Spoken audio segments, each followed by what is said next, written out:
Hello Fever River Rail fans and welcome back to Fever River Reviews. Pardon the noise from Virtual Railfan on our TV. But today, I know it's been a while since I've done a review, but today I've got three for you. They're all the same engine, but they're all very different. So first off, we have the main portion of the review, which is going to be this beauty. We'll get to that in a second. And then we've got an IC and a CB&Q version. We will get to those later. For the Amtrak, we have number 4316. This is the first locomotive to wear an Amtrak paint scheme. So first off, on the box, it's fairly plain, but this is a high quality wooden box. Got a metal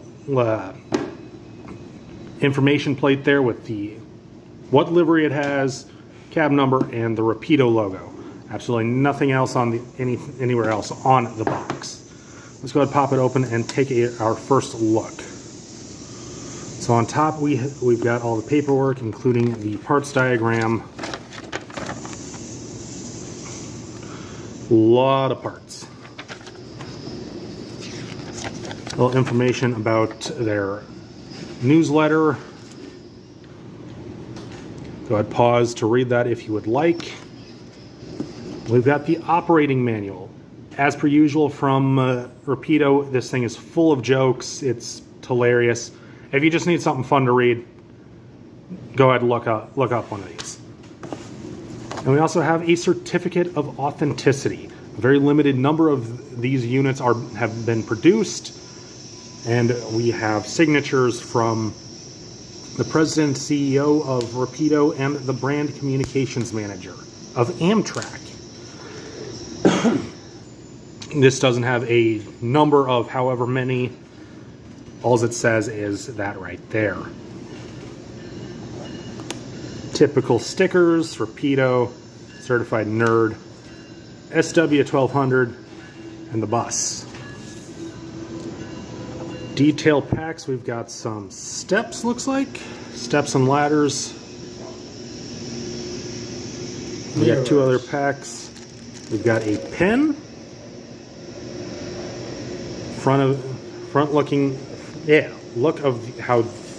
Looking head on of an E unit. And we've got a pin for the locomotive number and the early Amtrak logo. So that is the contents of the box, unless I've missed something. Doesn't feel like it. Now let's go ahead and pull the engine up here. I'll tighten the foam here. There we go. So there is the first look. I've already looked at all the detail parts. We're going to go ahead and close that. Needle up here a little. So let's go and get this out of the package and get our first real look at this. Standard blister pack of most models these days.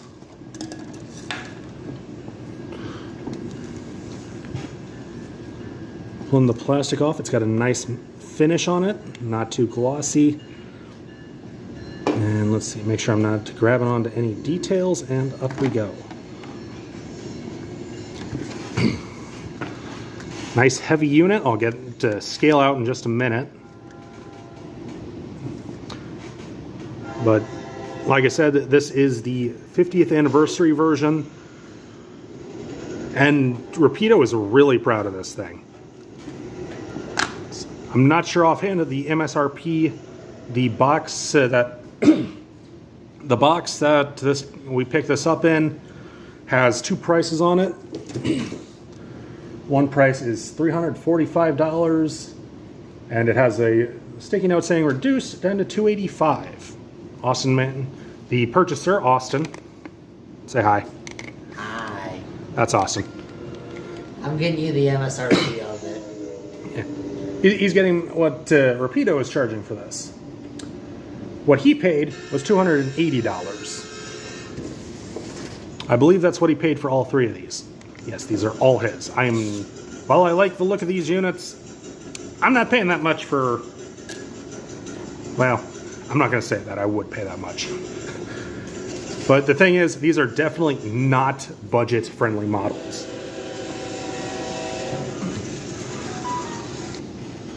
So we take a closer look here.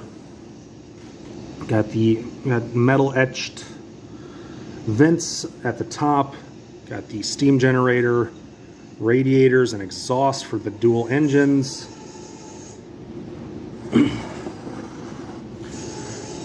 Around back, we've got diaphragm. We've got a doorway and diaphragm for going between coaches, or just going between engines or potentially coaches. Got a reversing light. Got ladder. On the back side here, it's the same. Just notice it's got bulges in the bulges in the vent in the back. It's uniform on both sides, so I'm assuming that is how it's meant to be. And onto the front. Looks like we've got a crew in there. We got separately fitted. Sorry about that. We got separately fitted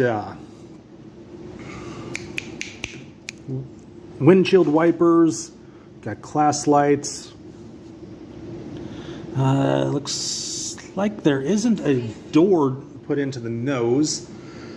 Now you know before you post that on Facebook, you gotta go through the club. What? Because there's like people. Okay, sorry about the little jumps in audio or whatever happened. I was talking with other guys and TV was doing something.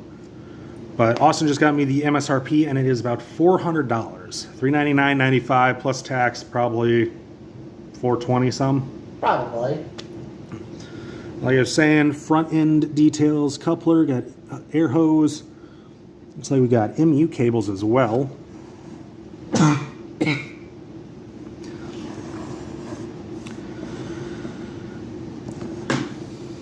Let's take a closer look. As per usual, there are some really fine details, such as a builder's plate. Got the F for the front. Got lifting hooks for maintenance.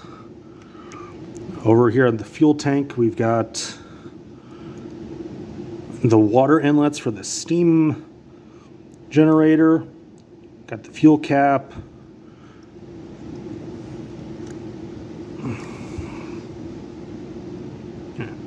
As per usual from Rapido, just awesome model. Let's go ahead and pull out the other two here and get a comparison. All right, there we have the IC, the Amtrak, and the CB&Q all out all together. And we can immediately see some basic differences. On the IC and the CB&Q, we've got both a headlight and a gyro light. The door is a little more defined on the outer engines. Got different air hoses and MU cables. Actually, a lack of MU cables on the CB&Q and the IC by the looks of it. And the IC, the pilot appears to be placed differently as well. We also see we have 3 different sets of horns on the tops, and largely that's it. There are a few other small details that I'm not entirely familiar with. Let's see, radio antenna looks like on the CB&Q. Some little box next to the horn on the IC. But yeah, Rapido did their homework on this. Paperwork in the other 2 boxes is the same. The only thing that they don't have are the pins. But that is perfectly fine.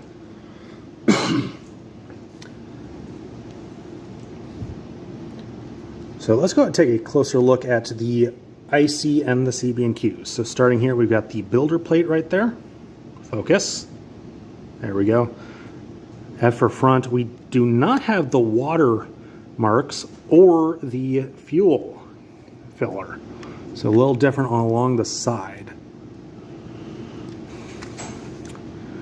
Same thing on the other side.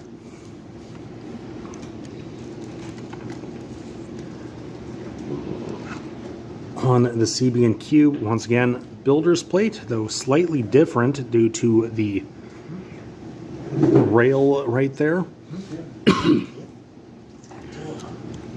There's no water or fuel fill indicators. We do have the fuel level indicator though.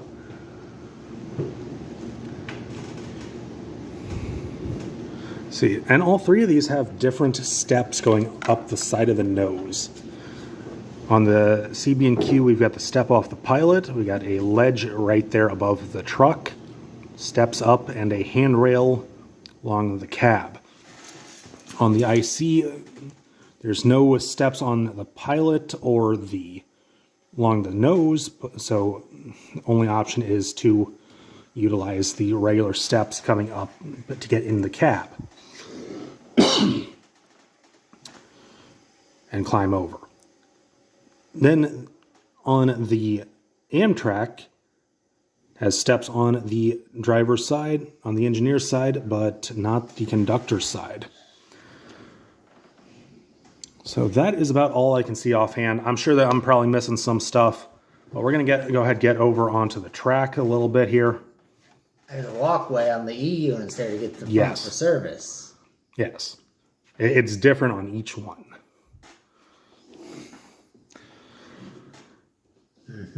So before I do take these off, I would like to point out that the Amtrak is a former Pennsy unit. Penn Central. That's where Amtrak inherited it from.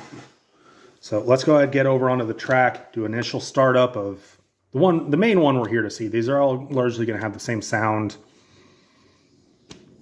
because they would have the same prime movers. Horns are about the only thing that would be really different between each of these, but we're not too concerned about that at the moment. Actually, I just noticed another detail. On where the steam heaters are, the Amtrak and the CB&Q have the same rooftop vents and exhaust for it. Well, the IC only has one exhaust and looks like one inlet. Let's go ahead and get over on to the layout. Here we are on the layout. Now, let's go ahead and take a look at what we've got. We've got lit number boards. We've got track inspection lights, and there's the headlight. I think that was the horn. That was one of the horn. All right. Austin's got the throttle. So while he plays with that, let's go over the weights. The Amtrak version weighs 1 pound and 6.5 ounces. The IC weighed 1 pound, 6.4 ounces. And the CB&Q weighed 1 pound and 5.4 ounces. So largely the same within an ounce. So just brought the class lights on. Now let's hear the startup. Okay.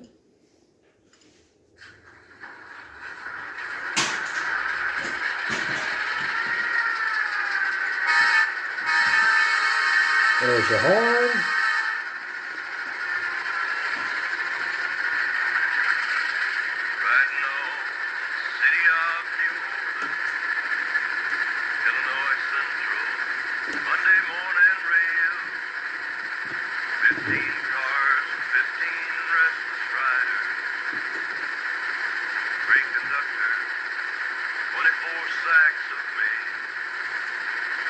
So if you don't know anything about Rapido, this is one thing that you really should know before buying. On all of their units, they have two sound functions that are completely, not necessarily completely off the wall.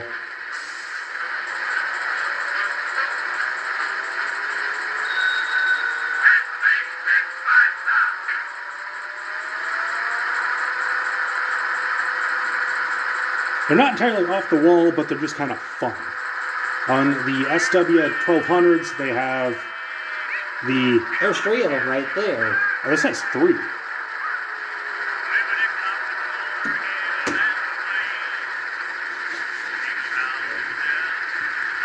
Four! Good Lord. All right, we'll have to take a better listen to those later. Yes, we will. So apparently this has 4 fun sound files. I know the SW1200 has Forrest Gump, life is like a box of chocolates, and the attendance scene from Ferris Bueller's Day Off. But let's go ahead and see this. Let's go ahead, pull the camera back, and let's see what the acceleration is like. Hold on. All right, zoomed out. Let's go ahead and see how she runs at speed. Pretty good acceleration. What throttle are you at? 99. Back her down.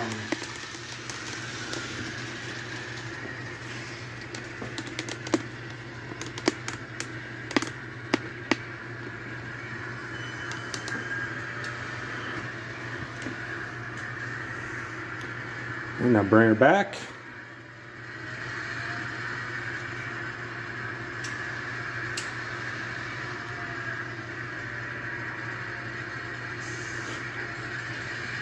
Here it comes.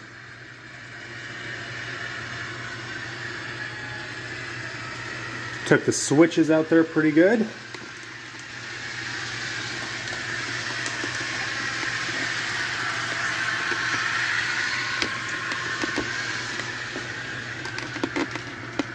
Alright, we want to try to bring it right in front of me here at the camera, and we will check out the low-speed crawl.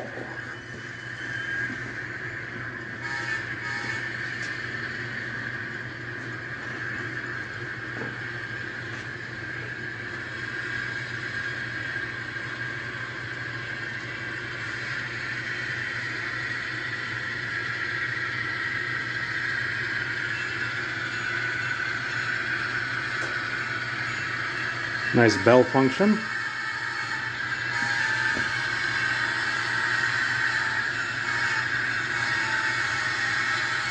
That's 25% throttle. Alright, I think right there is a good place to stop. Make sure it's all on track. Yep. And then slowly increase throttle 1% at a time until it starts moving. 1%, give it a minute. Oh, we take off from 1%. Nice, slow, smooth crawl. This does have a 5-pole skew wound motor, so it should be really smooth, and as we can see, it absolutely is.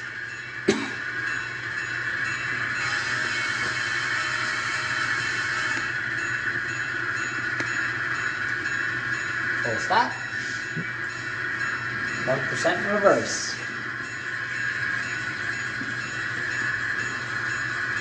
So as per usual, just an awesome engine from Rapido.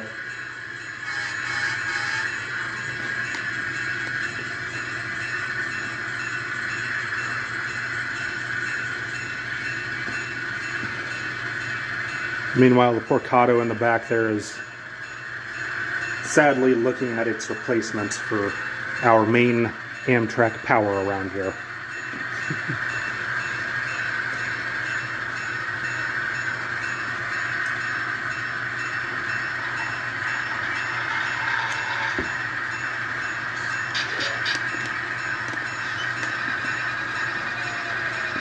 Wonder who's got more pulling power. I'm going to say probably the Rapido. Shall we find out? You know what? Sure. Let's go ahead and do a quick pull test between a Kato P42 and a Rapido E8. I'm going to go and give Austin a minute to get lined up while I readjust the camera. Alright, so here we are all coupled up. Looks like something needs a little adjustment. Probably the Kato. Don't ask me why exactly we're doing this for science. But as it is, go ahead, take a minute, drop in the comments, what do you think is going to pull more? My money's on the E unit. There we go, couplers have locked. All right. So, say 50%, 25. Those bump will see what throttles do. All right. There you have it. So on the count of 3, we are going to put throttles all the way out. 1, 2, 3.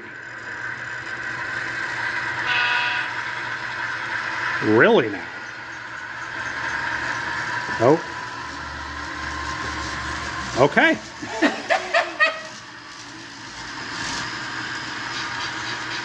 Okay. I was not ready for that.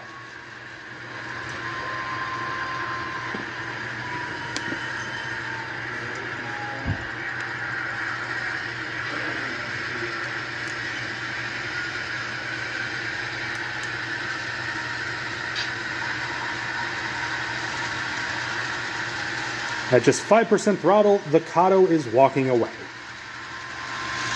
Well, I'm pinned. Well, that was unexpected.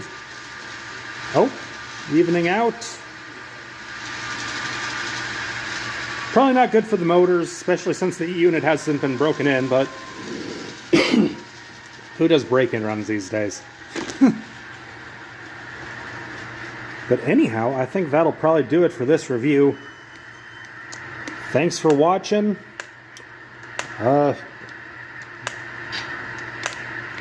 Final ratings, I'm going to say, I forget if I did 5 or 10, but I'm just going to say out of 5, 5 on detail, 5 on performance, and I'm going to go ahead and say a 3 on, well, 4.5 on pulling power.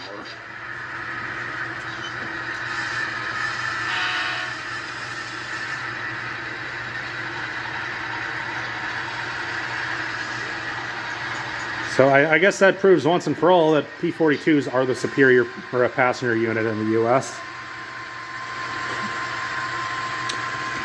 But anyhow, thanks for watching, guys. Let me know what you think. Let me know what else you want to see. Might also have another review coming out here on short order. But that is the 50th anniversary Amtrak E8 from Rapido trains. Thanks for watching.